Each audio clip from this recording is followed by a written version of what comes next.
जालन्यात शेतकरी किती संकटात आहेत याचं हृदयद्रावक उदाहरण समोर आलंय। अतिवृष्टी आणि बाजारभावातील घसरण यामुळे हतबल झालेल्या एका शेतकऱ्यानं अक्षरशः आपल्या मुलाप्रमाणे जपलेली मोसंबीची बाग जेसीबी लावून मोडून काढली आहे। हे आहेत जालना तालुक्यातील पाहेगाव येथील शेतकरी सुरेश मानसिंग चव्हाण। लाखो रुपये खर्च करून आणि 5 ते 6 वर्ष अहोरात्र मेहनत घेऊन त्यांनी 700 झाडांची मोसंबीची बाग उभी केली होती। मात्र यावर्षी झालेल्या अतिवृष्टीमुळे फळगळ झाली आणि पिकाची गुणवत्ता खालावली आणि त्याहून मोठा धक्का म्हणजे बाजारात मोसंबीला कवडीमोल भाव मिळतोय।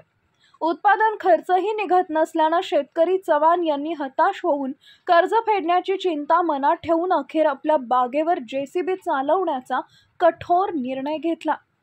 लाखो रुपये खर्च झाले, दिवस रात्र मेहनत केली, पण भाव मिळत नाही।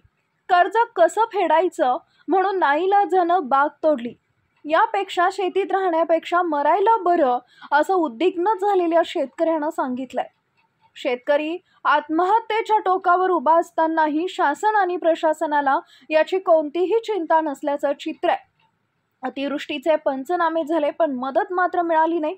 आता प्रश्न हा आहे की अन्नदात्याच्या या गंभीर अवस्थेकडे सरकार कधी लक्ष देणार?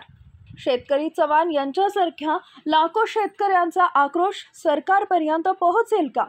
यावर तात्काळ उपाययोजना करणं गरजेचं आहे।